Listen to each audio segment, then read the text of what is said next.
Zipo kero za wananchi ambazo ni wajibu wenu kuzitatua kwenye maeneo yenu. Niwatake kuhakikisha kwamba kero, malalamiko, manunguniko, masononeko mbalimbali ya wananchi kwenye maeneo yenu mnayatatua. Kila mmoja anayo dhamana hiyo na kila mmoja anao wajibu wa kufanya hivyo. Ukiwa ni mtendaji uliyeajiriwa, ukiwa ni kiongozi uliyechaguliwa au uliyeteuliwa, kila mmoja anao wajibu wa kufanya hivyo kwenye eneo lake. Kwa hiyo niombe kila mmoja, tukitoka kwenye kikao hiki, tambua kwamba tumekukumbusha jukumu hilo na ukalifanye kikamilifu. Wananchi wetu wanajua kwamba serikali hii inaongozwa kwa uwazi wa hali ya juu na wanayo nafasi ya kupeleka malalamiko yao katika ngazi mbalimbali endapo kwenye ngazi husika malalamiko hayo hayakutatuliwa. Kwa swala la kwanza ni hilo, kuhakikisha kwamba swala la utatuzi wa kero, malalamiko pamoja na manunguniko inatatuliwa kwa wakati na wananchi wanapata mrejesho. Swala lingine, mmebeba dhamana na mmepewa mamlaka ya kuwa kiungo muhimu kati ya serikali na wananchi. Na wananchi wetu kule mnakotoka wanaiona sura ya serikali kupitia nyie viongozi pamoja na watendaji.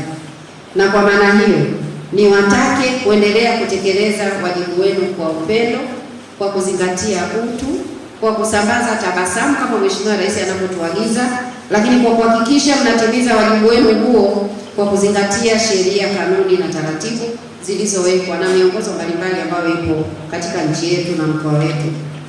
Lakini jambo lingine, nafasi mlizopewa na dhamana mlizonazo ni za kuwatumikia wananchi wakati wote, na ni nafasi ambazo mnatakiwa muwepo kwenye ofisi kwa wale ambao ni waajiriwa, lakini wale wa kuteuliwa na kuchaguliwa utaratibu huko.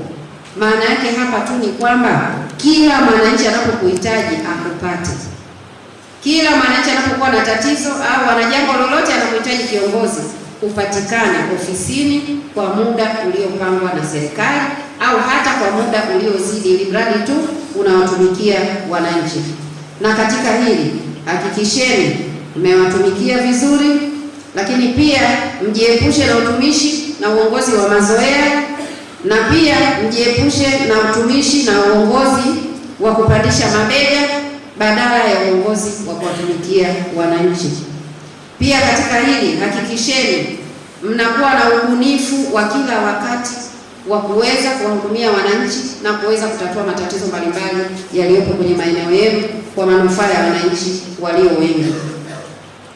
Swala lingine ambalo pia ni wajibu wenu ni kuhakikisha kwamba wananchi wako wote kwenye eneo lako unawafahamu, wanaoingia unawajua, wanaotoka unawajua, wanaozaliwa unawajua, wanaotangulia mbele za haki unawajua.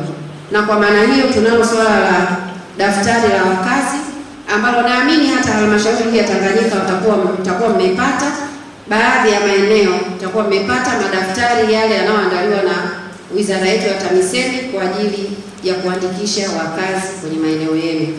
Niwaombe na kuwakumbusha kwamba hakikisheni madaftari hayo yanajazwa taarifa za wananchi wenu na kila wakati yanarekebishwa pale ambapo kuna jambo la kurekebisha.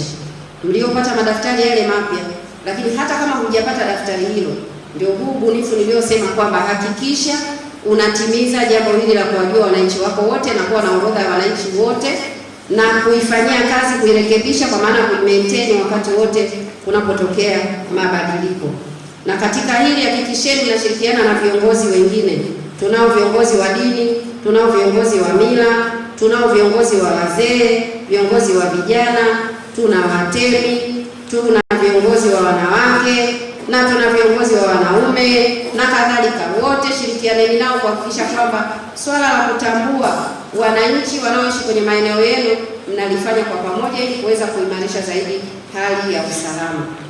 Kwa majina naitwa Safia Hassan Lumbwe, ni afisa mtendaji kijiji cha Kagunga. Kikao cha leo kwa kweli ni kikao kizuri ambacho nimejifunza mengi kwa upande wangu mimi kama afisa mtendaji wa kijiji. Kwanza, kikao cha leo mkuu wa mkoa ametukumbusha tusiwe chanzo cha migogoro kwenye maeneo tunayoyaongoza. Lakini jambo la pili, ametukumbusha namna usimamizi wa miradi. Usimamizi wa miradi ya serikali tusimamie vizuri fedha za serikali zinazoletwa na Mheshimiwa Rais Daktari Samia Hassan Suluhu. Lakini pia tuwe tabasamu kwa wananchi, tusiwe wazembe kwenye vijiji vyetu. Lakini pia tuitishe vikao na mikutano, vikao vya halmashauri ya kijiji, vikao 12, lakini pia mikutano mikuu, mikutano 4. Lakini pia tuwe na kamati za ulinzi na usalama kujua wageni wanaoingia. Lakini pia tusitoe hati za ardhi bila kufuata utaratibu. Kwa majina naitwa Ziada Mnayahe, ni mtendaji wa kijiji cha Kabungu. Kwanza kabisa nimshukuru Mheshimiwa Rais wa Jamhuri ya Muungano wa Tanzania, lakini vile vile nimshukuru Mheshimiwa Mkuu wa Mkoa wa Katavi Mwanamvua Mlindoka kwa kuweza kutufikishia kikao kazi hiki. Wananchi watarajie mambo mazuri kutoka kwetu.